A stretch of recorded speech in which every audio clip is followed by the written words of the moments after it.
Hello, hope you are doing fine. Uh, Today, I want us to address something very, very important that will help us understand um, and comprehend and interpret global issues, especially global politics, the way it's being played today. Because of so many issues happening here and there, there seems to be lots of discussions and lots of interpretation of what's happening. But I want us to zero in on something major that is happening today that will help us understand the things in a bigger picture. Okay, and I'll start with a Twitter post that was by Stacy is right. Let us first go through it so that it sets the tone for what we are going to talk about today. Um, I used to believe, she says, she posted, I used to believe Donald Trump was simply an outstanding president. But then I watched in real time as the mainstream media, the FBI, intelligence agencies, big tech, and the entire Washington establishment joined forces in an unprecedented campaign to destroy one single man. The constant lawfare, the two impeachments, the endless Russian collusion hoax, the Mar-a-Lago raid, the gag orders, the efforts to remove him from the ballot, the attempts to bankrupt him and throw him in prison, all of it aimed at stopping him from ever returning to power. That is when it became undeniable to me. No one gets this level of coordinated historical opposition unless they pose a genuine existential threat to the system. The system that we all know is corrupt and broken. Ordinary politicians don't trigger that kind of coordinated panic. At the moment, I stopped thinking of him as a great president, and he is the greatest of all time. Now, in this post, Stacy is right introduces what is our main topic for today: the system. The global politics we're facing today is we, the people, against the system. The system is laboring day and night to divide and rule us. How is it doing that? What she calls that the system is what actually at times is referred to as the globalists, and Trump has often referred to as the deep state. To understand global politics, it's very, very paramount to know the handwork of the system, how it operates, and it's easy because every series of actions creates a pattern. There's a pattern this system has created, and through observing that pattern, you can tell that this country is under the system, that other country is not under the system, that the other entity is under the system. This leader is a puppet to the system, and the other leader is not a puppet to the system because of the pattern that has been created by this system over a large series of actions over a given period of time. But why is it necessary for us to know how the system operates? Because the system is the only threat to humanity today. It is we, the people, against the system. The system seeks one thing: to control the entire world. The, it works over time. It uses the art of dividing and ruling, dividing us against each other, so that we end up attacking each other while the system operates behind the scenes. But the good news is that the system is no longer behind the scenes. It's only behind the scenes. I think to those who are not keen followers of global politics or events as they unfold, or those who have willfully chosen a side. So if we are not able to tell who the real foe is, who our real enemy is, and we've been divided along races, along religions, along sects, we shall end up fighting against each other, and then the system will be seated on the side, pitting us against each other, and it carrying out its own activities. Okay. The system is working overtime to ensure that it is never the center of attention or the center of our aggression. The system which seeks to control the whole world, okay, the first thing it does is to ensure that our sovereignty as individuals is broken. The powers of patriotism, the things that identified us, it wants to break those. But firstly, how is it destroying those, that identity? Firstly, it's on an individual level. An individual level by mixing sexes. They say women can become men can become women. So they mix up things so that our own identity as individuals, I mean, there's no, it's no longer defined along male, female, or female and male. Someone can be this today and perhaps the next year they can switch to another thing. But then secondly, on a national level, they also want to cripple our identity. They want to destroy our identity. How are they destroying our identity at a national level?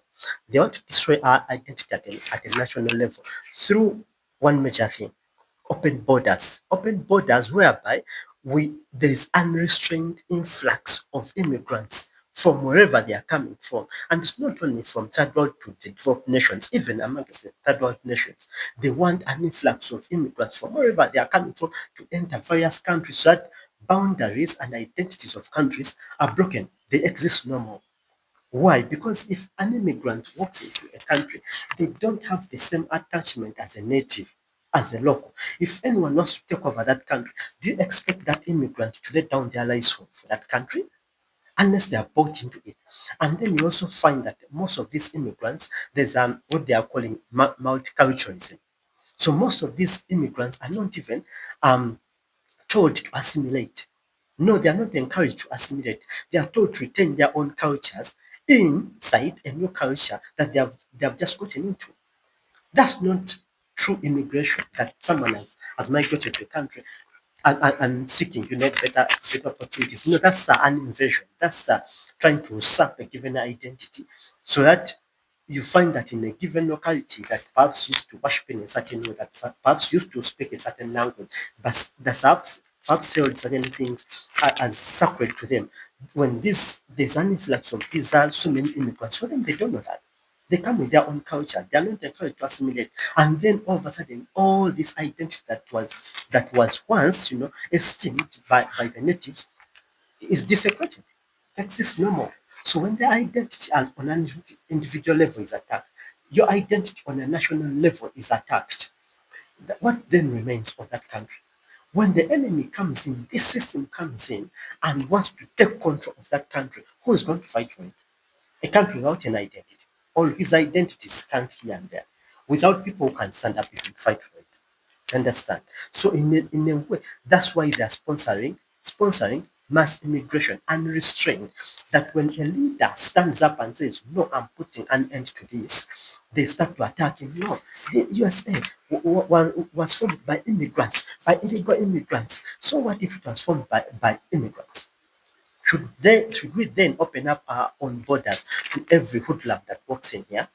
You don't do that to your own home. Why would you want a nation to do it? Most people who call for open borders live in gated communities, live in gated houses, which is actually a true human nature. Everyone wants to protect those within their confines. But on a national level, then we see that no, no, no, no, no, let everyone come in. And that is being enforced not only in USA, you find it all across Europe. You find it in Germany, you find it also in Canada, you find that's in the Americas, you find it in the UK, you find every almost European nation all of a sudden has an immigration crisis. That is not by mistake, that's being engineered so that the European values that build the European society are desecrated. And so unfortunate that most of these immigrants that are poured into various countries are hoodlums. Like we've just seen that in the US, I think since 2024, there was a news report that over of the 20,000 homicides that have taken place in the US, 13,000 were committed by illegal immigrants. What's that? Again, you see that the system promotes lawlessness. That's why in the UK, the past couple of years, they've been grappling with a scandal of grooming gangs, who I really call defiling gangs, a group of Asian immigrants that moved into the UK and started raping young girls. Those rape, and you know what? No one touched them. Even up to now, there hasn't been a national inquiry into the matter. The police apparently feared to touch them because they feared to be called racist. And then they keep saying about multiculturalism, but at what expense? At the expense of desecration of individual identities and national identities. So when they do that, they can easily swoop in and then take over that nation because it has no identity. So it's not so hard to see that, say, in the UK, when I see this, is UK independent? No, UK is under the system. Canada is under the system. Spain is under the same system. It's not so Hungary, the latest elections. You can see that Viktor Orban, who has been their prime minister, was so much against the system to the to the fact that to the extent that the country was actually fined for not allowing or agreeing to immigration policies that were being passed by the European Union. I think that they were fined up to $200 million for not adhering to European Union calls for mass immigration in their country because the Prime Minister was patriotic.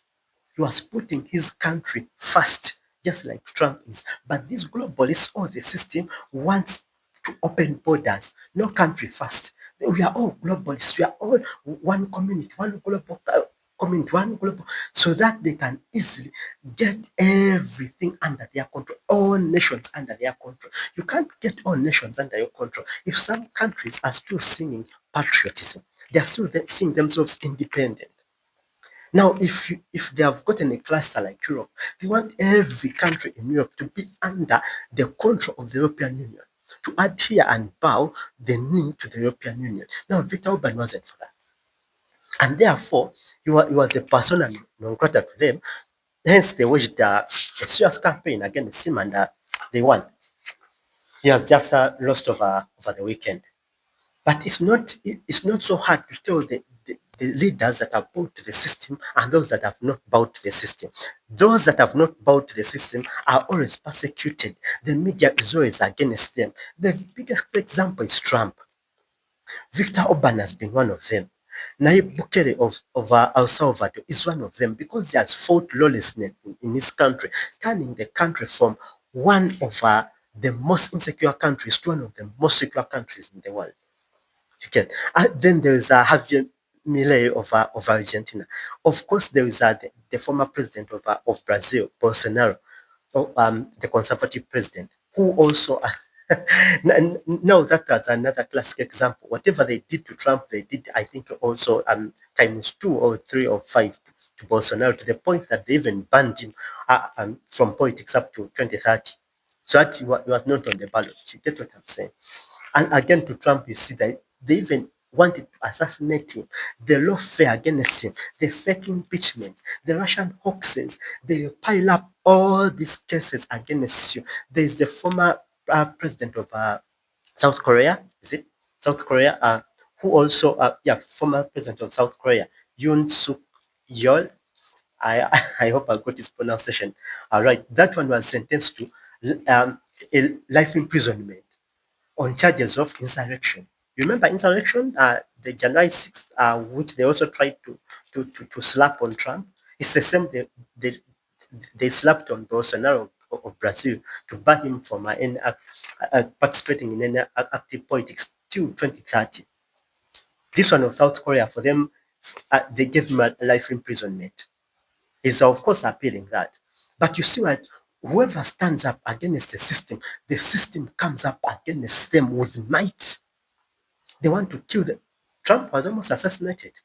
Not once. I think he has had like 3 assassination attempts against his life. But analysts, whether willfully or ignorantly, they don't seem to see this pattern. They seem to ignore it. Therefore, they interpret most of the global events through various, lenses. No, this one is no, this no. That's why ever since he ran for power, Trump has been saying one thing, that he came to, his business was to drain the swamp. Drain the swamp. The swamp, that's the clique of controlled bureaucrats that have entrenched themselves in Washington for years, calling the shots. It wasn't the president, no, it was the system. The system is the deep state. It is the swamp that Trump has been trying to drain. And over time, he had, built up a coalition of presidents, some in Europe, some, around his belief that, patriotism is the way to go. Make America great. You've had Make Hungary great. You've had make Argentina great again. Everyone, now the presidents that are patriotic and are looking after their nation, they are not into these global systems, are the ones that the system has come really hard on. And that's why Trump has made it his business to also damage or attack the system, both home and away. He has taken it head on. Now, therefore, it's important to view whatever Trump does with this kind of knowledge, including his foreign policy, because the workings of the system spread outside USA. So whatever he does for him is when he goes say and and goes to Venezuela, picks out their president and declares Venezuela free. No, that move is a move against the system. Because I had some people, no, he's after their oil, he has gone after the Venezuela. Do you think Venezuela was in charge of that oil? Who was maintaining that dictatorship of Maduro? Do you think Maduro was independent? I think that would be too myopic and too disingenuous to think that Maduro was independent, he had no external influence. No, he had bowed to the system. The system was maintaining him there. And that very system was the one in charge of the oil. It was not the independent Venezuelan people. No, it wasn't. It was so when Trump, oh no, Trump is after the oil, but were the people in charge of the oil in the first place? No one was complaining when the system was in charge of the oil. And of course, the system wants the oil in order to run its various activities and agendas across the world. Trump goes and picks out, takes over Venezuela because he knows that though they operate also in the US, the powers and the abilities and the tentacles of the system spread way outside of the US. Therefore, if he's going to effectively nullify the powers of the system, he has to cripple them both home in the US and away. Because if he cripples them in the US without damaging them as much as possible, even in the activities away, then he has done a bit, but not enough. In terms of analyzing certain of these moves, we shouldn't analyze them individually outside of what's happening globally. We have a system that wants to take over this one. That system is one that talked about the Great Reset during the COVID era. They wanted to introduce the Great Reset, the Great Reset. They talk about the Great Reset, build back better, build back. That is the system. The Joe Bidens, that's the system. That whatever people believe in, and I don't know, but the system is also so inclined towards the desecration of the Christian beliefs. You saw it happen in the Paris Olympics 2024 when they got all these weirdos to mimic, to redo the Last Supper. You saw how Biden and his administration were declaring Easter Sunday, the transgender day. You see, all that.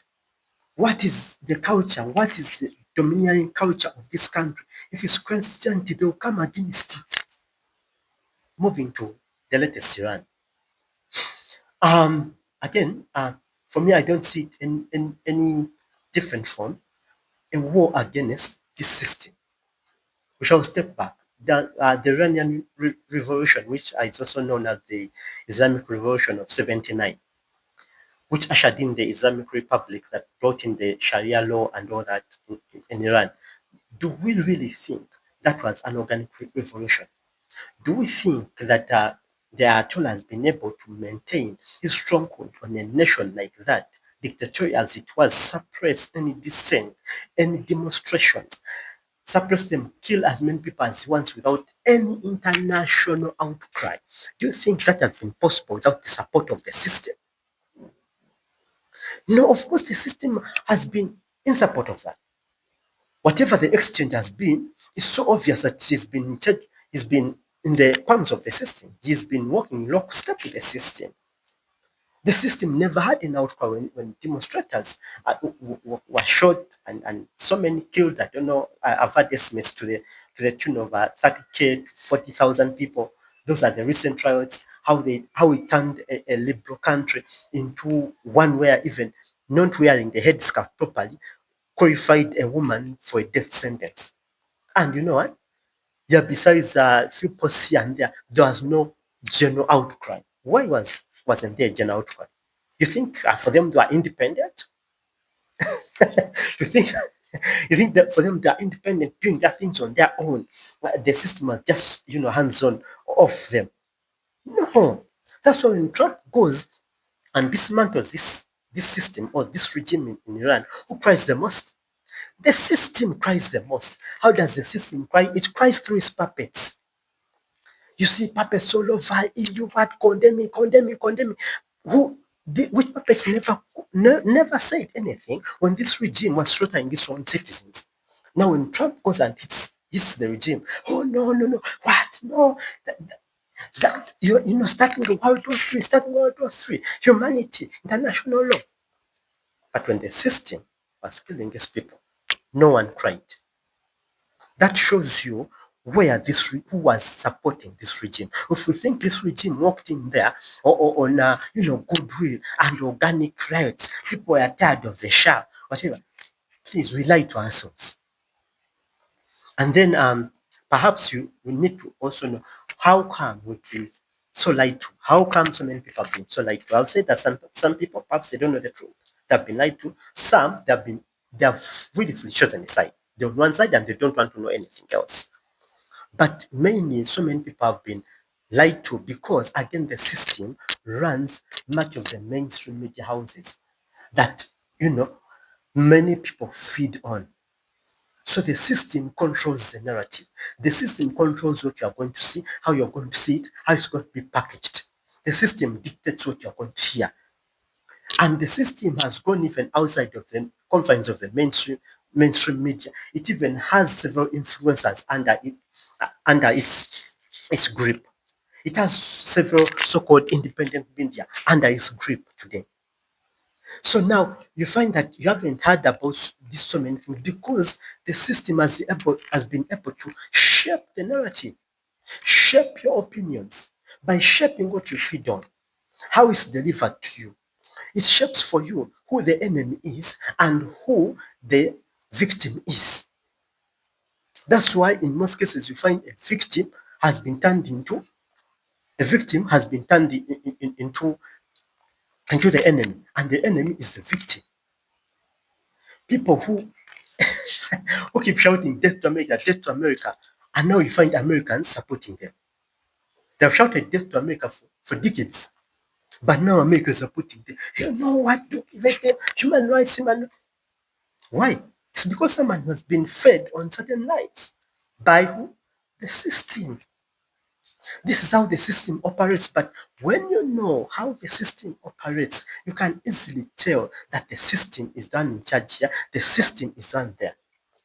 Therefore, again, perhaps the last point, when I read certain comments by some certain commentators saying that Iran is going to be is the next Iraq, we have to ask who waged the Iraq war. Of course, the simpletons will say US, but it was the system. The system was in charge of US at the time. So it's the system that waged the war in Iraq.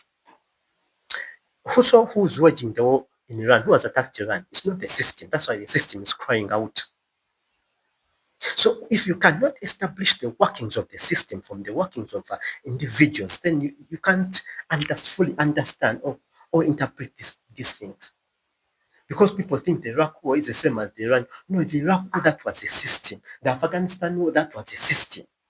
Because it was Julian Assange, the WikiLeaks founder, who really narrowed it down for us when we were talking about the Afghanistan war. He said that the main reason for the war was not to end the war. The main reason was to have an endless war. Why? So that they would use it, I'm paraphrasing, to channel money from the coffers of individual governments through Afghanistan into the pockets of the system. So the system uses wars to get money from governments into the so-called wars, but the wars are only channels into its own pockets. Into its own pockets to do what? Again, to spread its own agendas, to destroy nations, to destroy, so that the more they can destroy the nations, the more they can control them. It's hard to it's hard to control someone who is free, fully free, who's enjoying liberty. It's almost impossible. So you have to create conditions under which someone's liberty is sapped, like they created COVID, like they want to create climate change. Strip out people's liberties, let them be in a situation where the only thing they can think about is what they are going to eat the next day, disinterested in anything else. So when you find such a people, they can easily be controlled. And that's what the system is doing. So our only enemy today is we, the people. We are against the system. It's not that the other country, the other country. Of course, now today, people may talk about Kiastam has done this, or Canada has done this, their prime minister, or Sanchez of Spain, I said this. No, it's not them that are saying, those are puppets. That's the system saying that. So you have to differentiate Macron of France, that's the system. You have to differentiate countries that are under the influence of the system and countries that are not. Countries that are under the influence of the system, that have been taken over by the system, please differentiate them from whatever is happening. Just know that's the system, unfortunate as it is, but it's the system at work. Like in the UK, that's the system at work. Till they get a better leader, certain criminality will grow. Till Trump walked into US and deported many of those gang leaders to whatever prisons.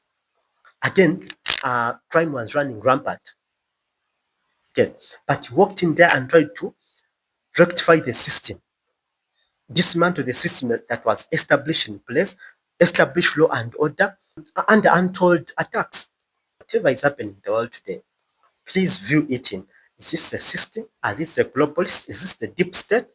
Or these are individual presidents or individual persons? And I'm not saying that the likes of Trump, the likes of Bolsonaro, the likes of Nayib Bukele, the likes of Victor Orban, I'm not saying that they are without fault. They can miss steps here and there, like any other human being. They can miscalculate things here and there. But generally speaking, they are for the people.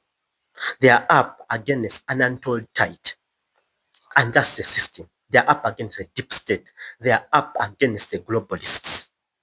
The globalists' single goal is control of the entire world. Control of the entire world by doing what? Collapse all national borders, collapse all manner of sovereignty. Bring all European nations under one umbrella, the EU. Bring all nations under one umbrella, the UN. Bring all nations under this one umbrella, the World Health Organization. That's why they wanted to pass the pandemic treaty. The World Health Organization wanted to pass the pandemic treaty. Pandemic treaty, whereby the WHO would have the powers to declare a pandemic. Oh, now we have pandemic X. And then every country was to bow to the dictates of the World Health Organization. That if the World Health Organization declared that we have pandemic X and then declares curfews, lockdowns, every country signatory to that pandemic treaty was supposed to bow to that. So then, where was national sovereignty in that? No, it was not there. It was going to be a rest, but of course, certain countries stood up against it. Foremost of them, the US. They said we are not partaking of that. To have individuals seated somewhere in the World Health Organizations, puppets of the system, dictating to us what we should do, how we should respond to a certain pandemic. They refused, and some other nations also refused. But again, you find that that's another move by the system to control the world, to increase its power. Understand? So please, whatever is happening, don't be mistaken to think, no, this is different. This is this individual. This is other country. We have one enemy. We, the people, have one enemy. That enemy is the system. But as long as the system remains hidden in corners, we shall end up attacking ourselves, attacking each other, thinking so and so is the enemy. The blacks thinking the whites are the enemy. Okay, and then and then the women thinking the men are the enemy, and the children thinking the parents are the enemy, and then the people thinking the police is the enemy, when the real enemy is driving us against each other, hidden somewhere in the dark corners. But it's not so hidden these days. Again, like I said earlier on, that every series of actions creates a pattern. Through the various actions that this system or the globalists or the deep state has done through the various actions, they have created a pattern that we can easily tell them that this is the system at play here. So certain of the sins that are being, called US sins in the Middle East, all UK sins, all Spanish sins, they're actually the sins of the system. It's just that the current leader of that country or the leader of that country at the time was a puppet to the system. Like I've seen the latest case in Spain of a young lady who shows apparently euthanasia, where someone can choose to be, to end their lives. A lady was raped like multiple times, I think, and then and then they aided her to die. That's, of course, you can say Spain. How does Spain do this? How does Sanchez do this? The prime minister. It's the system. And the more we call out individual names, Keir Starmer has done this, Macron has done this, we miss the actual enemy. The actual enemy is the deep state. These are the globalists. Klaus Schwab and the rest, UN, World Health Organization. Of course, the system has interest in various organizations, NATO, EU. It has its puppets all over the place in the judicial systems of individual countries. That's why we find lawfare. People like Trump, people like Bolsonaro, and the former South Korean president being, witch-hunted all over the place. Impeached, impeached, no participating in politics for several years, life imprisonment, because the system has entrenched itself that much. But if we keep calling out names of people, individuals, this one has done this one has done this, then we miss who the actual enemy that we are facing is. The actual enemy is who Stacy is right, actually called out, is the system, the globalists, or the deep state. Thank you so much. Till next time. I hope this will help you in the way you interpret global politics from today onwards. All right. Thank you so much for tuning it up to this minute. Yeah, till next time.